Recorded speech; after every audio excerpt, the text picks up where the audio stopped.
안녕하세요. 우리 집 주치 의사 닥터몽입니다. 오랜만에 찾아왔습니다. 여러분 건강하게 잘 지내고 계시죠? 오늘은 여러분들에게, 우리 가족들에게 유익한 연구 결과가 있어서 하나 소개시켜 드리려고 준비했습니다.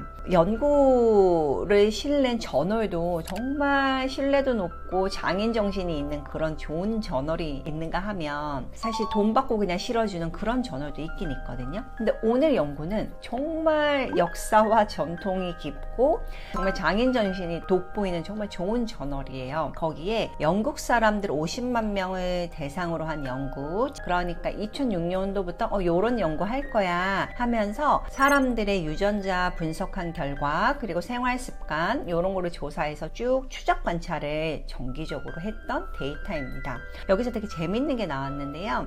홍차를 우리는 좋아하시는 분들은 좋아하시고 아예 안 드신 분들은 안 드셔보셨을 것 같은데, 하루에 2잔 이상 먹는 사람들은 홍차를 먹지 않는 사람보다 오래 살았다고 해요. 그 오래 산다는 거는 이제 사망률이 낮았다는 건데, 특히 암, 그 다음에 심장병, 뇌졸중 요런 우리가 생각하는 보통 큰 병으로 인한 사망이 낮았다고 합니다.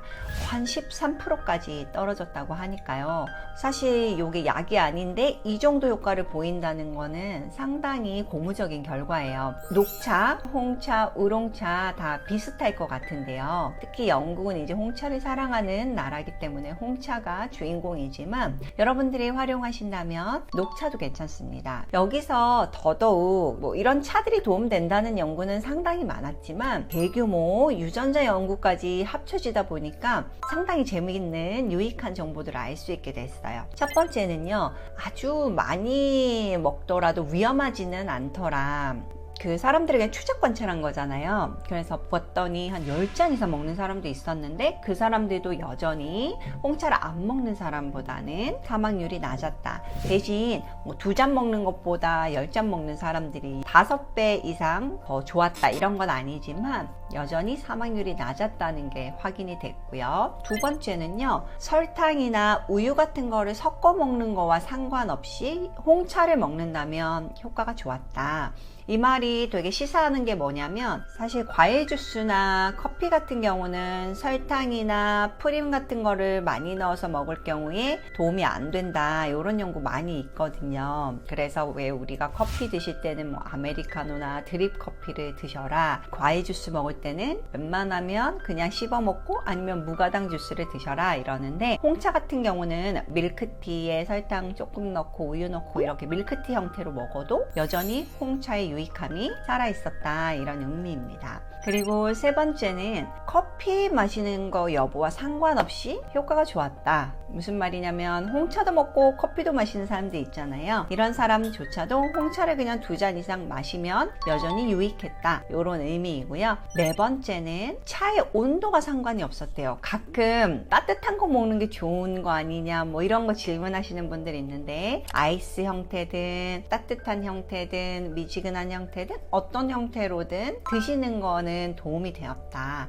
이렇게 결과가 나왔습니다. 그리고 마지막으로요, 홍차에도 커피처럼 카페인이 들어있는데 이 카페인의 대사 용량의 차이와 상관없이 홍차는 2잔 이상 먹을 때 사망률을 낮출 수 있었다, 이렇게 나왔습니다. 그러면 왜 홍차가 이렇게 효과가 좋다고 결과가 지속적으로 나오는 걸까요? 그동안은 작은 연구들이었는데 이렇게 아주 명품의 저널에 실리게 됐는데요. 바로 많이 들어보셨을 거예요. 폴리페놀이 많이 들어있기 때문이죠. 폴리페놀은 아주 유명한 항산화 물질입니다. 그래서 사실 암, 그 다음에 뇌졸중, 심장병 다 모두 low grade inflammation이라고 해서 저강도의 만성 염증이 발병의 원인에 항상 들어가는 기전입니다. 근데 이 단계를 해소해주는 역할을 하고, 또 활성산소라고 하죠. 우리 몸에 노폐물이 되는데요. 이 활성산소를 없애주는 역할을 하고, 더군다나 차를 먹는다는 거는 아침에도 드시고 식사하고 나서 드시고 이렇게 드시다 보니까 그 노출이 또 많아지는 거고, 습관적으로 잘 드신다면 마음을 가라앉혀주고 이런 심리적인 효과도 있기 때문에 차가 주는 유익함이 있는 것 같습니다.